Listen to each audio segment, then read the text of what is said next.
Welcome back students. आज हम करेंगे पॉलिटी लक्ष्मीकांत का चैप्टर नंबर 11 का पार्ट सेकंड। ठीक है, लास्ट पार्ट में हमने क्या देखा था? हमने देखा था गोरखनाथ केस तक हमने देख लिया। ठीक है, गोरखनाथ केस तक हमने देख लिया था। इसमें क्या बोला था? इसमें ये बोला था, जो सुप्रीम कोर्ट है उसने ये बोला था कि ये किसी का भी ये राइट नहीं है, चाहे फिर वो पार्लियामेंट हो, वो किसी भी तरह से ठीक है, कोई सा प्रोविजन ला के किसी भी तरह से, चाहे वो फिर कॉन्स्टिट्यूशनल अमेंडमेंट एक्ट क्यों ना हो, ठीक है, उसे भी लाके वो हमारे भारत का जो बेसिक स्ट्रक्चर है उसे उसे नहीं हर्ट कर सकती। ठीक है, उसे चेंज नहीं कर सकती, उसे अमेंड नहीं कर सकती। क्यों? क्योंकि वो क्या है, वो ट्रांसेंडल है, वो इम्यूटेबल है। ठीक है, मतलब कि अलौकिक है, दिव्य है। ठीक है, उन्हें कोई हाथ ही नहीं लगा सकता। तो क्या बोला था? देखो, ये बोला कि पहले तो देखो पिछले केस में क्या बोला था, संकरी केस में ये बोलते थे कि हाँ कर सकती है कॉन्स्टिट्यूशनल अमेंडमेंट एक्ट के थ्रू। लेकिन गोलकनाथ केस में सुप्रीम कोर्ट ने अपने स्टेटमेंट को रिवर्स करा और बोला कि भाई साहब, आप कॉन्स्टिट्यूशनल अमेंडमेंट एक्ट के थ्रू भी लॉ को चेंज नहीं कर सकते अगर वो हमारे बेसिक स्ट्रक्चर के सामने आ रहा है। ठीक है, मतलब कि वो हमारे बेसिक स्ट्रक्चर का पार्ट है, तो आप उस लॉ को चेंज नहीं कर सकते कॉन्स्टिट्यूशनल अमेंडमेंट एक्ट के थ्रू भी। ठीक है, तो आज हम शुरू करेंगे 24th कॉन्स्टिट्यूशनल अमेंडमेंट एक्ट के थ्रू। ठीक है, इसमें क्या हुआ? ठीक है, तो ये पार्लियामेंट लेके आई, ठीक है, सरकार लेके आई। इसने क्या बोला? ठीक है, जब सरकार ने देखा कि भाई ऐसे तो हमारे भारी पड़ जाएगा पढ़ना, ठीक है, तो फिर सरकार क्या करी? सरकार लेके आई अपना 24th कॉन्स्टिट्यूशनल अमेंडमेंट एक्ट। ठीक है, देखो इसमें क्या बोला? This act amended article 13 and article 368। It declared that the parliament has a power to abridge और take away any of the fundamental rights under article 368 and such an act will not be a law under the meaning of the article 13। देखो ये क्या बोल रहा है कि article 13 क्या है कि भाई देखो आर्टिकल 13 क्या है हमारा? आर्टिकल 13 बोलता है कि भाई अगर कोई सा भी ऐसा लॉ जो क्या करेगा, बेसिक स्ट्रक्चर को वायलेशन करने की कोशिश करेगा, तो ऑटोमेटिकली नल और वॉइड हो जाएगा। ये बोलता है हमारा आर्टिकल 13। अच्छा, और आर्टिकल 368 क्या है? आर्टिकल 368 हमें अमेंड करने की वो देता है ताकत कि हम क्या कर सकते हैं, कॉन्स्टिट्यूशन के उसको अमेंड कर सकते हैं। ठीक है, मतलब कॉन्स्टिट्यूशन के किसी लॉ को अमेंड कर सकते हैं। लेकिन जो आर्टिकल 13 है ये बोलता है कि अगर वो बेसिक स्ट्रक्चर का पार्ट है तब आप नहीं कर सकते। अच्छा, ठीक है, तो देखो पार्लियामेंट ने इसमें क्या करा? Parliament 24th constitutional amendment act में क्या बोला इन्होंने? करा कि भैया हम क्या करेंगे, हम करते हैं कि जो पार्लियामेंट है, पार्लियामेंट के पास पावर है कि वो क्या कर सकती है, एब्रिज कर सकती है, टेक अवे कर सकती है। ठीक है, टेक अवे कर सकती है किसी भी फंडामेंटल राइट को अंडर आर्टिकल 368। ठीक है, अंडर आर्टिकल 368। लेकिन सुप्रीम कोर्ट ने ऊपर क्या बोला था कि आर्टिकल 368 के अंदर भी नहीं कर सकता अगर वो बेसिक स्ट्रक्चर का पार्ट है तो। ठीक है, लेकिन उसने उसी चीज को रिवर्स करने के लिए, उसी चीज को इनकार करने के लिए, ठीक है, सुप्रीम कोर्ट को चैलेंज करते हुए ये लेके आ गए 24th कॉन्स्टिट्यूशनल अमेंडमेंट एक्ट। ठीक है, जिसके अंदर उन्होंने बोल दिया कि पार्लियामेंट, हम जो हैं, हम पार्लियामेंट के मेंबर्स, ठीक है, हम जो जनता के प्रतिनिधि हैं, जो जनता से चुन के आ रखे हैं, हमारे पास ये पावर है कि हम क्या कर सकते हैं, किसी भी फंडामेंटल राइट्स को टेक अवे या फिर एब्रिज कर सकते हैं, तोड़ सकते हैं। ठीक है, चेंज कर सकते हैं, अमेंड कर सकते हैं अंडर आर्टिकल 368। अच्छा, and such an act will not be a law. ठीक है, और ऐसा एक्ट मतलब कि जो ये अमेंडमेंट एक्ट है इसे लॉ नहीं बोला जाएगा। ठीक है, अच्छा, under the meaning of article 368, article 13 के अंदर। ठीक है, क्यों? क्योंकि लॉ, तो क्या बोला था आर्टिकल 13 में कि लॉ, ऐसा कोई सा भी लॉ, तो ये जो अमेंडमेंट हम ला रहे हैं ये लॉ के अंदर नहीं आएगा आर्टिकल 13 में। ये बोला तो दो चेंज करे कि भाई हम जो है फंडामेंटल राइट्स में चेंज कर सकते हैं आर्टिकल 368 के तहत, चाहे वो फिर बेसिक स्ट्रक्चर का पार्ट हो तब भी हम उसे चेंज कर सकते हैं। अच्छा, और दूसरा क्या बोला कि आर्टिकल 13 के अंदर जो हम अमेंडमेंट लाएंगे तो अमेंडमेंट लॉ से अलग है, ये बोला। अच्छा, ठीक है, फिर देखो सुप्रीम कोर्ट ने क्या करा।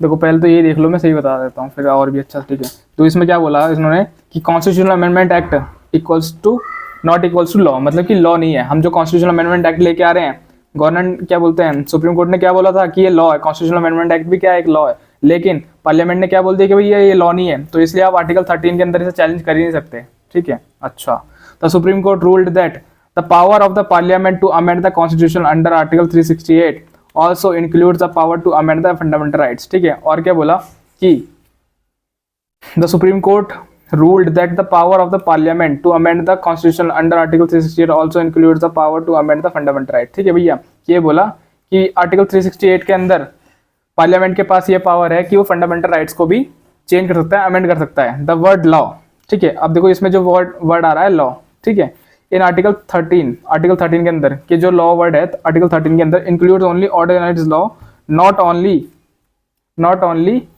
Not the constitutional amendment act. ठीक है, कॉन्स्टिट्यूशनल अमेंडमेंट एक्ट को नहीं लेता वो, ठीक है, अपने अंदर नहीं आता। कॉन्स्टिट्यूशनल अमेंडमेंट एक्ट को। देखो फिर आया हमारा 17th अमेंडमेंट एक्ट आर्टिकल, ठीक है, 17 अमेंडमेंट एक्ट आया। इसमें क्या बोला, जो आया था हमारा 1964 में, ये गोरखनाथ केस से पहले आया था, ठीक है। तो इसमें गोरखनाथ केस के लिए कुछ बोला गया है, देखो, it inserted certain states acts in the 9th schedule. देखो 9th शेड्यूल क्या है, ब्लैक होल है, ठीक है। तो इन्होंने क्या करा, कुछ स्टेट्स के ऐसे एक्ट्स को 9th शेड्यूल में डाल दिया। अच्छा, laws park in 9th schedule are beyond judicial review. क्यों? क्योंकि जो भी लॉ हमारा 9th शेड्यूल के अंदर जाएगा वो जुडिशियल रिव्यू के अपोजिट होगा, मतलब कि उसके ऊपर कोई सुनवाई हो ही नहीं सकती, ठीक है। क्यों? अगर वो आपने 9th शेड्यूल के अंदर डाल दिया तो वो बनाई इसलिए एक टाइप का कंटेनर है। शेड्यूल 9 आपका 9th शेड्यूल जो है वो एक टाइप का कंटेनर है जिसमें आपने अंदर, मतलब जिसके अंदर आपने कुछ भी लॉ डाल दिया, कोई प्रोविजन ऐसा डाल दिया तो उसके ऊपर सुनवाई नहीं हो सकती, चाहे फिर वो अच्छा हो चाहे बुरा हो, ठीक है, ये चीज़ है। अच्छा, one such law was Punjab security, और ऐसा ही एक लॉ था हमारा Punjab security and land tenure act, जो 9th शेड्यूल के अंदर डाल दिया था। अच्छा, फिर क्या हुआ, under this provision person can not have more than 30 acres of land, ठीक है।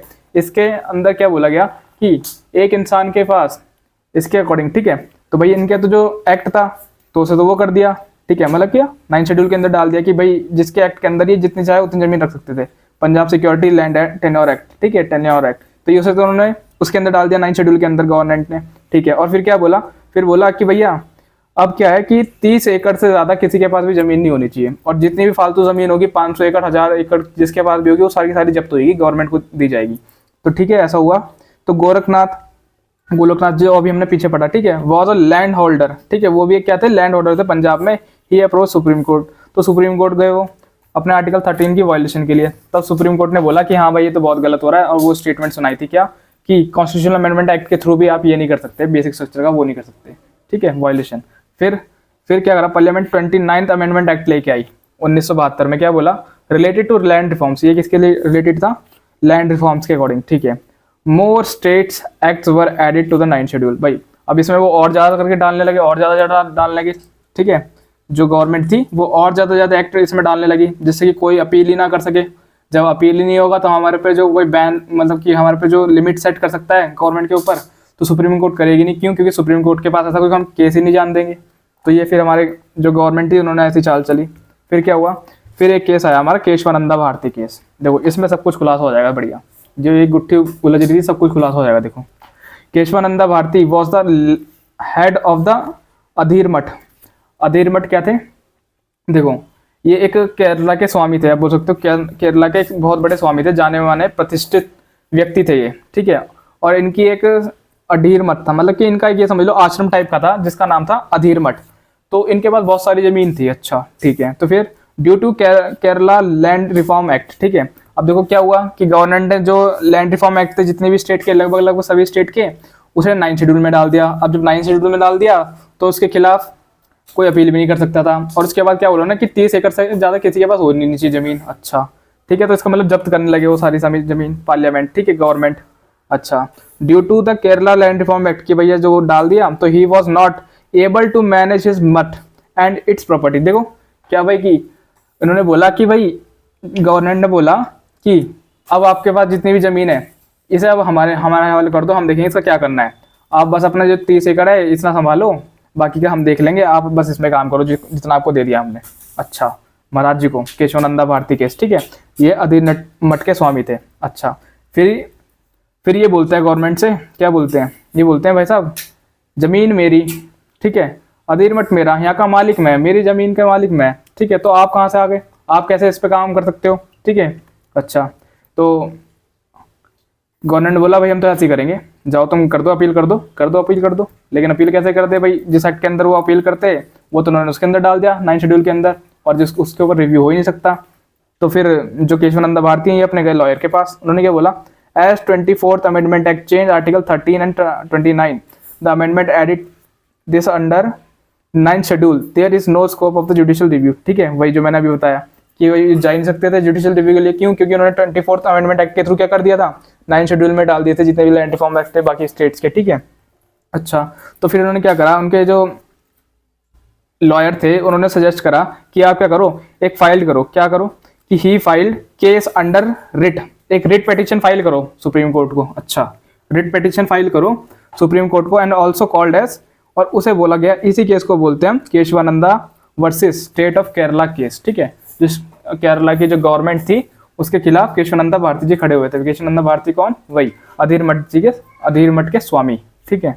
अच्छा, तो फिर इन्होंने चैलेंज करा कोर्ट में, ठीक है। ये challenge 24th and 29 constitutional amendment act, तो उन्होंने इस 24th और 29 कॉन्स्टिट्यूशनल अमेंडमेंट एक्ट को चैलेंज करा सुप्रीम कोर्ट में। अच्छा, फिर क्या हुआ?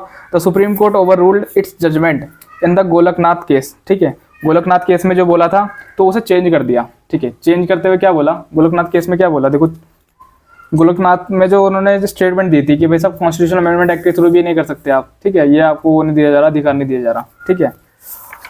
अब जाके, ठीक है, अब जाके फिर क्या बोलती है? It upheld the validity of the 24th amendment act 1971 and started that parliament is empowered abridge and और take away any of the fundamental right. देखो क्या बोला कि भाई साहब गवर्नमेंट के पास, पार्लियामेंट के पास, स्टेट गवर्नमेंट के पास ये पावर है, क्या कर सकती है कि वो किसी भी फंडामेंटल राइट्स को भी अमेंड भी कर सकती है और उसे चेंज भी कर सकती है अमेंडमेंट एक्ट के थ्रू, ठीक है। मगर देखो अब इन्होंने यहाँ पे बात पलट दी, सुप्रीम कोर्ट ने क्या बोला? It let down a new doctrine of the basic structure. तो ये पहली बार था जब इन्होंने बेसिक स्ट्रक्चर का नाम लिया था, ठीक है, कि basic structure of the constitution को हर्ट नहीं होना चाहिए, ठीक है। वो जो आप जिसे आप अमेंड करना चाहते हो तो वो ऐसा ना हो कि वो बेसिक स्ट्रक्चर का पार्ट हो हमारे कॉन्स्टिट्यूशन का। अगर ऐसा हुआ तो चेंज नहीं होगा। देखो क्या बोला? The constitution power of Parliament under Article 368 does not enable it to alter the basic structure of the Constitution. कि भाई साहब आर्टिकल 368 के तहत भी पार्लियामेंट के पास ये पावर नहीं है कि आप क्या करो, बेसिक स्ट्रक्चर को ही बदल दो, ठीक है, चेंज कर दो बेसिक स्ट्रक्चर के, हमारे कॉन्स्टिट्यूशन के, संविधान के बेसिक स्ट्रक्चर को ही चेंज कर दो। तो ये पावर आपको 368 आर्टिकल भी नहीं देता, ठीक है। अच्छा, therefore parliament cannot abridge and take away a fundamental rights that forms a part of the basic structure, ठीक है। और इसलिए पार्लियामेंट को क्या बोला? इसलिए सुप्रीम कोर्ट ने पार्लियामेंट को बोला कि इसलिए आप फंडामेंटल राइट्स को चेंज नहीं कर सकते, अमेंड नहीं कर सकते, ठीक है।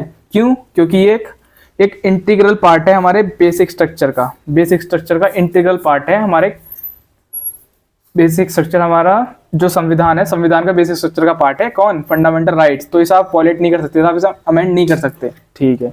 तो ये बोला गया। अच्छा, ऐसा कर दिया तो फिर पार्लियामेंट एक और लेके आई अमेंडमेंट एक्ट। क्या बोला? 39th amendment act 1975। इसमें क्या बोला? It kept the election disputes evolving the PM and the speaker of the Lok Sabha outside the jurisdiction of the all the court. देखो ये क्या बोला? इसने बोला कि it kept the election disputes, ठीक है, involve the PM and the Lok Sabha of Lok Sabha outside the jurisdiction. कि भाई साहब अब जो भी होगा, मतलब कि जो इलेक्शंस होंगे, ठीक है, यहाँ ये बात तो यहाँ खत्म हो गई, अब ये दूसरी बात शुरू हो रही है, ठीक है, ये दूसरी चीज शुरू हो रही है। देखो कहने का मतलब क्या है? कहने का मतलब है कि इन्होंने क्या करा, पार्लियामेंट में इन्होंने एक ये अमेंडमेंट पास कराया और इसके अंदर क्या बोला? इन्होंने ये बोला कि भाई अगर इलेक्शन में कोई भी ऐसी डिस्प्यूट्स होती है, कोई भी ऐसी चेंज होती है, ठीक है, मतलब कि कुछ भी गड़बड़ टाइप की होती है, कोई भी ऐसा कुछ काम होता है, ठीक है, सुनाई वाला या फिर बोल सकते हो जुरिडिक्शन वाला, तो उसमें कोर्ट, कोई सी भी कोर्ट उसमें इंटरफेयर नहीं करेगी, उसमें जो पार्लियामेंट है वो खुद देख लेगी, ठीक है। ऐसा बोला 39th अमेंडमेंट एक्ट के थ्रू। अच्छा, ऐसा क्यों बोला था? ठीक है, तो ये बताता हूँ मैं। ऐसा इसलिए हुआ था क्योंकि जो इंदिरा गांधी जी थी ना, जो वो प्राइम मिनिस्टर के लिए वोट के लिए इलेक्शन लड़ी थी, तो उन्होंने कुछ गड़बड़ घोटाला करके वो जीती थी, ठीक है। तो उसको रिव्यू ना करे सुप्रीम कोर्ट, ठीक है, उसको चेक ना करे, तो इसके लिए ये 39th अमेंडमेंट एक्ट लेके आई थी, ठीक है। अच्छा, तो ये चीज़ था। देखो फिर आगे क्या हुआ? फिर आया एक इंदिरा गांधी केस 1975। अच्छा, देखो इसमें क्या बोला? इसमें बोला तो supreme court invalidated this provision. अच्छा, फिर देखो इन सुप्रीम कोर्ट ने जो ये 39th प्रोविजन एक्ट लेके आई थी, 39 कॉन्स्टिट्यूशनल अमेंडमेंट एक्ट लेके आई थी 1975 में, तो इसे सुप्रीम कोर्ट ने खत्म कर दिया कि भाई ये क्या बोल रहे हो तुम, ऐसा थोड़ी हो सकता है। अरे अगर तुम इलेक्शन में वो करोगे तो हम चेक नहीं करने के क्या? तो मतलब कि ये चाह रहे कि तुम वो भी कर लो, गुनाह भी कर दो और बच के भी निकल जाओ अपना आप ही अपना, मतलब कि गुनाह भी खुद करो और चेक भी खुद करो, ऐसा थोड़ी होगा। सुप्रीम कोर्ट ने बोला ये हमारा राइट है, ये हम ही करेंगे। देखो क्या बोला? The court said that this provision was beyond the amending power of the parliament. कि भाई ये जो तुमने प्रोविजन, ठीक है, ये जो तुमने ये बनाया ना 39 अमेंडमेंट एक्ट में, जो तुम बोल रहे हो कि क्या सारी कोर्ट इससे अलग रहेंगी, ठीक है, ये हमारा आपस का मामला हम सुलझा लेंगे ना, ये नहीं होगा बेटा। इसमें क्या करोगे तुम, ये तो इस प्रोविजन के ऊपर तो आपको राइट ही नहीं है, ठीक है, राइट ही नहीं, was beyond the amending power, ये तो इसे तो आप अमेंड ही नहीं कर सकते, ये तो बियॉन्ड, इसके पीछे है, बहुत बड़ा पीछे है, ठीक है, आप इसको चेंज ही नहीं कर सकते। पार्लियामेंट के पास ये पावर नहीं है कि वो क्या करे, अपने इलेक्शन को उसको ही चेंज कर दे, नहीं ऐसा नहीं कर सकती वो। As it affect the basic structure, क्यों, क्योंकि हमारे बेसिक स्ट्रक्चर के कॉन्स्टिट्यूशन को क्या कर रहा है, बेसिक स्ट्रक्चर को, ठीक है, चैलेंज कर रहा है, और ऐसा नहीं हो सकता। अच्छा, तो देखो बचने के लिए क्या करा था इन्होंने, समझ रहे हो। अब देखो फिर आया था हमारा 42nd अमेंडमेंट एक्ट 1976 में, ये कौन लेके आई थी, ये भी इंदिरा गांधी जी लेके आई थी, क्यों, इमरजेंसी के लिए, ठीक है। अब देखो इसमें क्या बोला, देखो दिस एक्ट अमेंडेड आर्टिकल 368, देखो इन्होंने फिर से अमेंड कर दिया 368 आर्टिकल को, और क्या बोला, it declared that there is no limitation on the constitution power of the parliament और and no amendment can be questioned in any court on any ground including that the contravention of any of the fundamental rights. देखो ये क्या बोल रहा है कि article 68 के अंदर पार्लियामेंट को पूरी पावर है, कोई लिमिटेशन नहीं है पार्लियामेंट के पास, जो चाहे वो कर सकती है आर्टिकल 368 के अंदर। अच्छा ऐसा बोला, नो लिमिटेशन, कोई लिमिटेशन ही नहीं भाई, क्या बोला कि किसके ऊपर, no amendment can be questioned, कि भाई हम जो भी अमेंडमेंट करें इसके अंदर, ये कोई सा भी जो भी हम अमेंडमेंट करेंगे, ये कोई भी अमेंडमेंट क्वेश्चन नहीं होना चाहिए किसी भी कोर्ट में, ठीक है, क्वेश्चन नहीं होना चाहिए किसी भी कोर्ट में। 42nd अमेंडमेंट एक्ट के अंदर ये लेके आई है, देख रहे हो, and any ground including that the contravention of any fundamental rights, कि भाई साहब अगर फंडामेंटल राइट्स की भी हम अमेंडमेंट करें, चाहे फिर हम फंडामेंटल राइट्स को ही क्यों ना अमेंड करें, गवर्नमेंट हम पे कोई क्वेश्चन नहीं उठा सकती, ये इन्होंने बोला 42nd अमेंडमेंट एक्ट के थ्रू। अच्छा फिर आया एक मिनर्वा मिल्स केस, देखो इसमें क्या होता है, इसमें जवाब दिया जाता है, देखो क्या बोलते हैं, ये मिनर्वा मिल्स केस था, देखो ये एक टेक्सटाइल कंपनी थी, टेक्सटाइल मतलब कपड़े बनाने वाली कंपनी थी, ठीक है, अपना काम कर रही थी, आराम से रह रही थी, ठीक है। अच्छा नेशनलाइज, तो इसे गवर्नमेंट ने हथिया लिया, ठीक है, हथिया लिया मतलब कि उसे अपने अंडर ले लिया कि भाई साहब तुम क्या कर रहे हो, बहुत आराम से कपड़े बना रहे हो, और हमारे इंडिया में क्या है, बहुत ज़्यादा जरूरत है, ऐसा करो तुम हट जाओ, हम खुद करेंगे, हम देखेंगे कितनी जल्दी प्रोडक्शन बढ़ाना है, तब तुम हमारा काम देखना, हम देखो कितनी जल्दी करेंगे। अब वो बेचारी कंपनी उसकी है, आप कैसे, गवर्नमेंट कैसे बीच में इंटरफेयर कर सकती है, ठीक है, तो सेंटर अंडर, ठीक है, तो इन्होंने क्या करा, इसे नेशनलाइज कर दिया, मतलब कि गवर्नमेंट ने अपने अंडर ले लिया इस टेक्सटाइल को, सिक टेक्सटाइल अंडर एक्ट, ठीक है, क्या इसको, इसके लिए क्या एक्ट लेके आई, इसके लिए लेके आई सिक टेक्सटाइल अंडरटेकिंग एक्ट। बताओ अंडरटेकिंग एक्ट भी ले आई 1974 में, कैसे कैसे एक्ट लेके आ रही है, ये सारे इंदिरा गांधी के राज में हो रहे हैं। देखो फिर क्या हुआ, to implement Article 39 which stand for equal distribution of community reserves. देखो ये क्या बोल रहा है कि टू इम्प्लीमेंट 39, और इसमें क्या बोला कि भाई साहब ये एक्ट हम इसलिए लेके आए हैं कि जो आर्टिकल 39 है वो भाई इम्प्लीमेंट हो सके अच्छे से, जो क्या बोलता है विच stand for equal distribution of community reserves, कि भाई सबको एक ही जैसा मिले, मतलब सबको इक्वालिटी से डिस्ट्रीब्यूशन हो। अच्छा, और ये जो कंपनी है, जो ये टेक्सटाइल है, ये क्या कर रही है, बहुत आराम से बना रही है, सब तक जो जरूरत है सबकी जरूरतें पूरी नहीं कर पा रही, तो हमने इसलिए इनकी कंपनी को अपने अंडर ले लिया, गवर्नमेंट बोल रही है ऐसा। अच्छा दे वेंट टू, ठीक है, अब जो ये थे मिनर्वा मिल्स के जो मालिक थे, ओनर थे, वो पहुंच गए सुप्रीम कोर्ट। अच्छा अंडर वायलेशन, अच्छा कौन से किसके तहत गए, ये गए under article 19 clause 1 sub clause F, जो क्या है हमारा फंडामेंटल राइट है। अच्छा and 42nd constitutional amendment act is violating basic structure of the constitution, तो इन दो चीजों को लेके पहुंच गए वो सुप्रीम कोर्ट। अच्छा फिर क्या बोला, तो भाई साहब सुप्रीम कोर्ट ने इसमें कुछ बात बोली, क्या बोली कि harmony and balance between fundamental rights and DSPs, कि हार्मनी, भाई इन दोनों के बीच में बैलेंस बना रहना चाहिए, किन दोनों के बीच में, फंडामेंटल राइट्स के बीच में और डीपीएसपीज के बीच में, कि आप ऐसा नहीं कुछ भी लॉ लेके आ रहे हो, हमने जो आपको रूल्स और रेगुलेशन दिए हैं डीपीएस में उन्हें फॉलो करके आपको रूल बनाना है, आप ऐसे नहीं वायलेशन कर सकते, और आपने फंडामेंटल राइट्स का वायलेशन कराया, तो दोनों में बीच में बैलेंस बना के रखो, ऐसा मत करो, ठीक है। Limitation on amending power of the parliament is not the part of the basic structure. तो ये क्या बोल रहा है कि आपके पास अनलिमिटेड पावर नहीं, जिन्होंने बोला था ना 42nd अमेंडमेंट एक्ट में, क्या कि कोई लिमिटेशन नहीं है पार्लियामेंट के ऊपर, जब चाहे कोई सा भी अमेंडमेंट ला सकती है और कोई भी इस पर क्वेश्चन नहीं करेगा। तो सुप्रीम कोर्ट ने जवाब दिया क्या कि भाई लिमिटेशन, अमेंडिंग पावर पर लिमिटेशन हमारा बेसिक स्ट्रक्चर का पार्ट है, हमारे कॉन्स्टिट्यूशन का बेसिक स्ट्रक्चर का पार्ट है, ठीक है। अगर आप अगर आप ऐसा कुछ भी लॉ बना दोगे, ठीक है, तो ऐसा तो लोगों को बहुत दिक्कत हो जाएगी जो आप कर ही रहे हो, ठीक है। तो ये कि हम क्या करें, आपकी पावर को लिमिटेड करें, पार्लियामेंट की पावर को लिमिटेड करें, ठीक, उस पर लिमिट सेट करें, ये हमारा क्या है, बेसिक स्ट्रक्चर का पार्ट है। इसलिए हमने अलग अलग बॉडीज बनाई हैं, ठीक है। इसलिए जुडिशरी के क्या बोलते हैं कि इंडिपेंडेंट, अपना आप पे डिपेंड है, किसी और पे डिपेंड नहीं है, ठीक है, ये चीज है।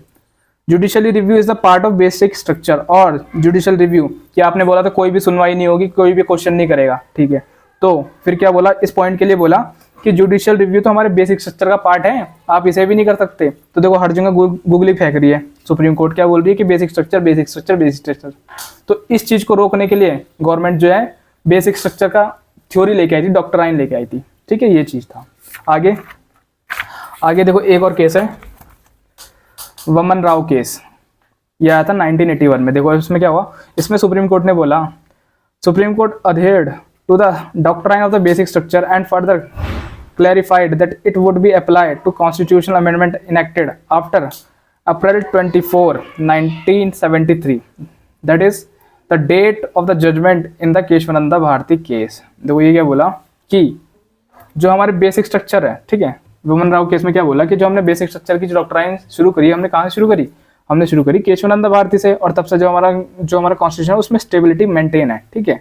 अच्छा, ये बोला अमेंडमेंट इनेक्टेड आफ्टर, कि भाई साहब कि जो भी अमेंडमेंट इनेक्ट होंगे, मतलब कि जो भी अमेंडमेंट लाएगी पार्लियामेंट, किसके बाद after the date of Kesavananda Bharati case के बाद, ठीक है। तो वो सारे के सारे सुप्रीम कोर्ट के रिव्यू में आएंगे, उन्हें हम चेक करेंगे, उन्हें हम रिव्यू करेंगे, ठीक है। अगर गलत निकलेगा तो हम आपको सस्पेंस भी कर सकते हैं, ठीक है, सस्पेंशन भी दे सकते हैं आपके लॉ को, उसे वहीं पे के वहीं नल और वॉइड कर देंगे।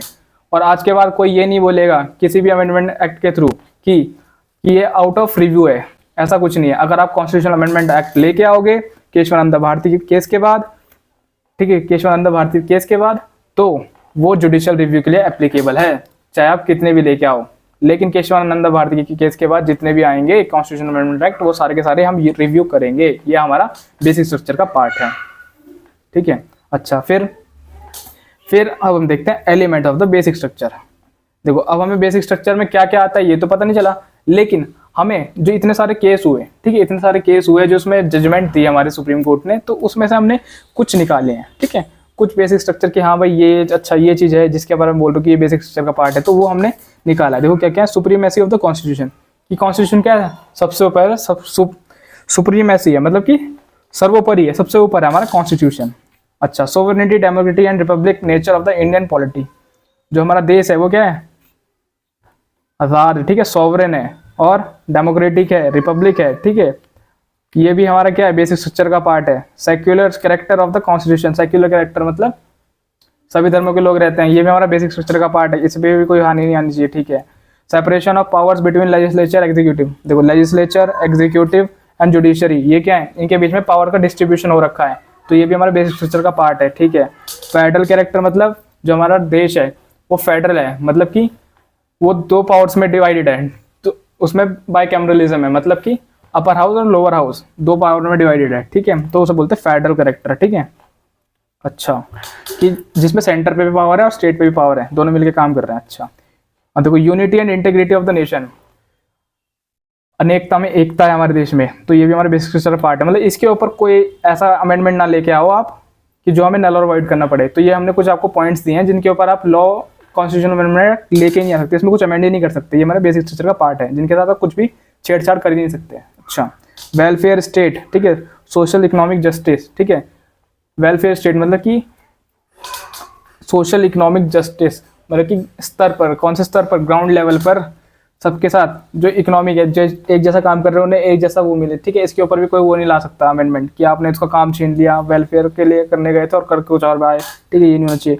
और जुडिशियल रिव्यू मतलब कि कोई सी भी कोर्ट कभी भी चाहे तो किसी भी मामले में जाके देख सकती है, हाँ भाई जो चल रहा है वो सही है या फिर जो लॉ है सही है, ठीक है, तो जुडिशियल रिव्यू भी हमारे बेसिक स्ट्रक्चर का पार्ट है, ठीक है। Freedom and dignity of the individual, कि एक अकेले व्यक्ति, एक व्यक्ति की, ठीक है, मतलब एक पर्टिकुलर व्यक्ति की भी यहाँ पर फ्रीडम का और इंटीग्रिटी का ध्यान रखा जाएगा, ये भी हमारे बेसिक स्ट्रक्चर का पार्ट है। और पार्लियामेंट्री सिस्टम मतलब कि सब पे थोड़ी थोड़ी पावर है। ये नहीं कि भाई तानाशाही चल रही है कि भाई एक ही है वही चला रहा है सब कुछ गवर्नमेंट, ऐसा कुछ नहीं है, ठीक है। हर किसी का टेन्योर फिक्स है कि इतने टाइम पीरियड पे उसे जाना है, ठीक है। और उस अगर वो दोबारा पावर अपनी साबित करेगा, काबिलियत दोबारा साबित करेगा, तो दोबारा अपनी गवर्नमेंट बनाएगा, दोबारा पावर में आएगा। तो ये है हमारी पार्लियामेंट्री। अच्छा, रूल ऑफ लॉ की भाई लॉ से बड़ा कुछ नहीं है हमारे यहाँ, कॉन्स्टिट्यूशन से बड़ा कुछ नहीं है। कॉन्स्टिट्यूशन में जो लॉ लिखे हैं वो उसी के अकॉर्डिंग हम सारे काम करेंगे, रूल ऑफ लॉ उसे बोलते हैं। तो ये हमारे कुछ एलिमेंट्स थे जो हमारे बेसिक स्ट्रक्चर के पार्ट थे।